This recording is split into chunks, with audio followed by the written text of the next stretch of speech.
49 అంటే సంతానం, 49 అంటే సంతోషం. 39 ఆంధ్రప్రదేశ్ తెలంగాణ. అంటే అది ప్రభుత్వ భూములే అంటే ప్రభుత్వం యూనివర్సిటీకే కదా ఇస్తుంది అనే దాంట్లో ఉన్నారు. సో అక్కడ మీరు అన్నట్టుగా క్లారిటీగానే మిస్కమ్యూనికేషన్ కానీ ఏది కానీ ప్రతిపక్షాలు సలహాలు ఇస్తే స్వీకరిస్తాం చూస్తాం, కానీ వాళ్ళ నిర్ణయం తీసుకొని చెప్తే చేసేటోళ్ళం కాదు మేము. మా నిర్ణయాలు మాకు ఉంటాయి, వాళ్ళు ఎవరు చెప్పడానికి. ప్రతిపక్షం చెప్తే మేము చేసి చూడాలా?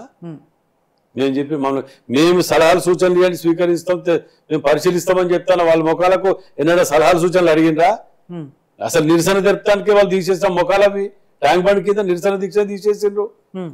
జస్ట్ ట్యాంక్ బండ్ మీద అంబేద్కర్ గారి విగ్రహం చూడటానికి పోతే 4 రోజులు జైల్లో పెట్టిరు మందకృష్ణ మాదిగ గారిని.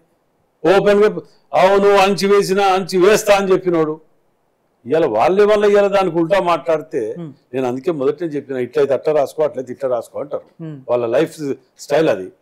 ఎన్ని తిట్టినా ఉంచినా దుమ్ము పోసినా ఇట్లా సింపుల్ గా దులుపుకొని మళ్ళీ తెల్లారి ఫ్రెష్గా ఇట్లా మేము మాకు మనల్ని ఎవరినో ఉంచిను ఎవరినో దులిపిన అనే విధంగా మళ్ళీ వెళ్ళిపోవటమే. అట్లాంటి రాజకీయానికి అలవాటు పెట్టిపోయారు. అసలు రాజకీయ విలువలు లేకుండా రాజకీయాలకు ఏది ఇది లేకుండా ఉన్నట్టు అది మిగిలిపోయింది ఒక టీఆర్ఎస్ పార్టీ, బీఆర్ఎస్ పార్టీ. దానివలన రాష్ట్రానికి, రాష్ట్ర ప్రజలకు, కుల మతాలకు కానివ్వండి అన్నిటికీ కానీ చాలా ప్రమాదకరమైన విషయం. అది ఎట్లాగూ రాదు. డిపాజిట్లు పోయినాయి, జీట్లు పోయినాయి, అన్ని అయిపోయినాయి. అసలు అది మేము ఉన్నాం అని చెప్పుకోవడానికి ఆ 4 యూట్యూబ్ ఛానల్ తోటి తిరుగుతున్నా తప్ప పబ్లిక్ లో లేదు. ఏ దుకాణం మొత్తం దుకాణమే బంద్ అయిపోయింది. 49 అంటే సంతానం, 49 అంటే సంతోషం. 39 ఆంధ్రప్రదేశ్ తెలంగాణ.